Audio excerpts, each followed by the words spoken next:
የነበረውን ስብራት በብዙ መንገድ ነበር። በተማሪ ውጤትና ስነ ምግባር አጠቃላይ የዚህ ተማሪዎች ውጤትና ስነ ምግባር ደግሞ የመጀመሪያው አጠቃላይ ትምህርት ቤቶች ላይ ያለው አንዱ ከካሪኩለም እንዳለ ሆኖ ትምህርት ቤቶች በግብዓት ወቅቱን ዘመኑን የሚመጥን ግብዓት በማቅረብ ዘመኑን የሚመጥን ክላሶች ዘመኑን የሚመጥን አጠቃላይ ፕሮጀክቶች መተግበር ላይ መሰረታዊ ችግሮች እንደነበሩ ሁላችንም የምናስታውሰው ነው።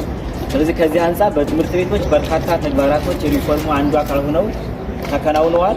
በዚህ መሰረት ለምሳሌ 3 መሰረታዊ ጉዳዮች ብንጠቅስ አንደኛው የምገባ ነው። ምገባ እንደ ከተማችን እንደ አዲስ አበባ አሁን ላይ ከ900,000 በላይ ነው የምንመገበው።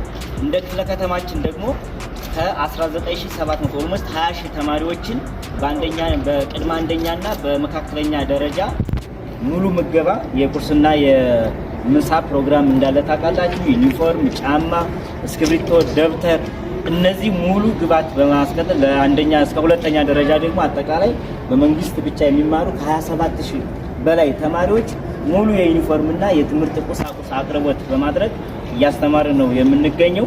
የአንዱ የለውጡ የመጋቢት 24 ፍሬ ነው ማለት ነው። እዛው እያለን ሕክምና በትምህርት ቤት የጤና መኮንንና ነርስ አለ ማለት ነው። ስለዚህ ተማሪዎች እዛው እያሉ ሕክምናቸው ይረጋገጣል ማለት ነው። የምገባ የጤና የእናቶችን የምገባ እነሱን የሚቆጣጠር በንጹህ ምግብ ነው እየቀረበ ያለው። ምን ደግሞ እሱ ደግሞ ሌላ የጤና ባለሙያ ሁለት በየትምህርት ቤቱ በሁሉም አንደኛ ደረጃ ትምህርት ቤት ሁለት የጤና ባለሙያዎች ይሄንን የምግብ ሁኔታ የሚቆጣጠሩ አሉ ማለት ነው። እዛው እያለን በተግባር ለማስተማር ለምሳሌ ካሪኩለሙ የጤና አለ 11 12 ጤና ትምህርት አለ። ቮኬሽናል ትሬኒንጎች አሉ። ስለ ግብርና፣ ስለ ሙያና ቴክኒክ ከትምህርት ቤት ገና ከ5ኛ ክፍል ጀምሮ እንዳለ ኮርስ ታውቃላችሁ ማለት ነው። ይሄ ካሪኩለም ሪፎርም ተደርጓል ማለት ነው። በርካታ በፊት ያልነበሩ አዳዲስ ካሪኩለሞች ወይም ደግሞ መጽሐፎች ታትመው ቀርበዋል ማለት ነው። ስለዚህ እዛው እያለን በተግባር የሚማሩበት እዛው እያለን ውስጣዊ ግብዓት የማሟላት ደግሞ ህንፃዎቹ እንግዲህ በአጭር ጊዜ በርካታ አሁን የድሮ ትምህርት ቤት አቀማመጣቸው እያየን ነው። ህንፃዎቹ አሁን ይሄ 24 በላይ ክላሶች ላብራቶሪዎች ይሄ ህንፃውን ጂ+4 ነው 24 ክላስ ነው የያዘው። በአጭር ጊዜ የተጠናቀቀ ነው።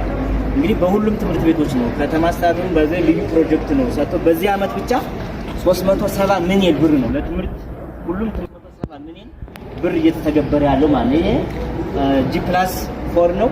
መማሪያ ክላሶች አሉት፣ ላብራቶሪ አለ፣ ሌሎች ተጨማሪ የሂሳብና እንግሊዘኛ ልዩ ስትራቴጂ ከተማ የሚተገብሩ አለ እሱ የሚፈጽምበት ነው። ሙሉ ቢሮዎች ደግሞ ይሄ በቅርብ ዶክተር አዲሱም በቅርብ ከመጣ በጥብቅ ሲያስፈጽሙ የነበረ ሌት ሞክን የነበረ ነው። ሰሞኑን ትናንት ያለቀ ፕሮጀክት ነው በ3 ወር ውስጥ ማለት ነው። ጂ+2 ነው።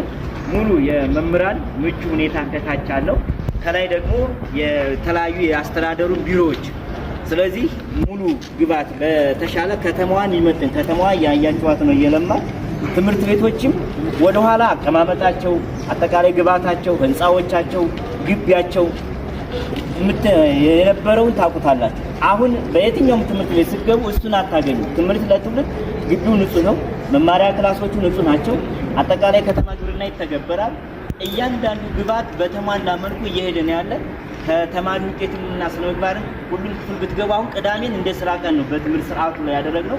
ኖርማል ክላስ ነው። በፊት ከሰኞ ያው ልጆቻችሁ ስለምታስተምሩ ታውቁታላችሁ። ቅዳሜ ሙሉ ቀን የትምህርት ስርዓት ነው ያደረግነው ማለት ነው። አሁን እዚህ በተቀደሰ ፕሮግራም ፈጣሪ ረድቶን እድሜ ሰጥቶን ስለተገናኘን የመጋቢት ፍሬዎችን እንድናጣጥ እንድንመለከት እንድንጎበኝ የተሰሩ ስራዎችን ደግሞ ለህዝባችን ተጠቃሚነት ምን ስራዎች ተሰርተዋል እንደ ቂርቆስ እንደ አዲስ አበባ ያው ታውቃላችሁ እንደ ሀገር ታውቃላችሁ ግን እንደ ቂርቆስ ምን ስራዎች ናቸው የተሰሩት ልክ አባይን በጭልፋ ማለት ከተሰሩ ስራዎች ትንሽ የሆኑትን ዛሬ እንመለከታቸዋለን።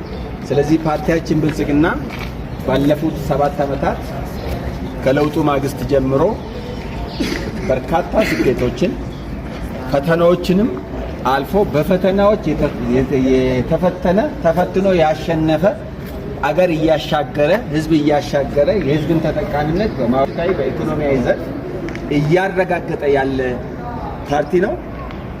የፓርቲያችን ራዕይ የብልጽግናን ጉዞ ማረጋገጥ ነው።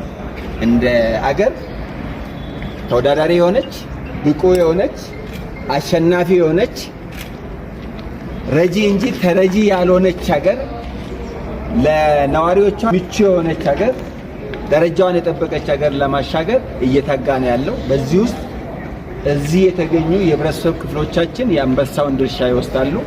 ህዝቡ እዛው ሳለ እየተጠቀመ እዛው ሳለ ደግሞ እየተሳተፈ እየሄደ ያለበት ሁኔታ ነው።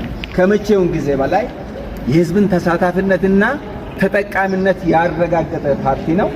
ስራዎቹ ከቃል አልፈው በኃይል እየሆኑ ተግባር እየሆኑ እውነት እየሆኑ እየተረጋገጡ የህዝብን ይሁንታ እያረጋገጡ የመጡ ስራዎች ናቸው። ስለዚህ እነኚህ ስራዎች ህዝቡ ራሱ እየመሰከረ ያለበት ሁኔታ ነው ያለው።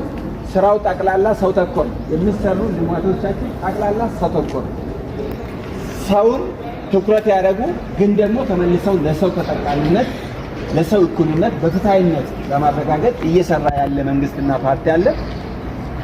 እድሜ ሰጥቶን በዚህ ውስጥ ተሳታፊ መሆን ተዋናይ መሆን እያንዳንዳችን በየደረጃችን በተሰጠን ኃላፊነት አሻራችንን ለማስቀመጥ እድል ማግኘት ተስፋም እድልም ነው ኩራትም ነው። ለዚህ ያበቃን ፈጣሪ ክብሩን ይውሰድ። ስለዚህ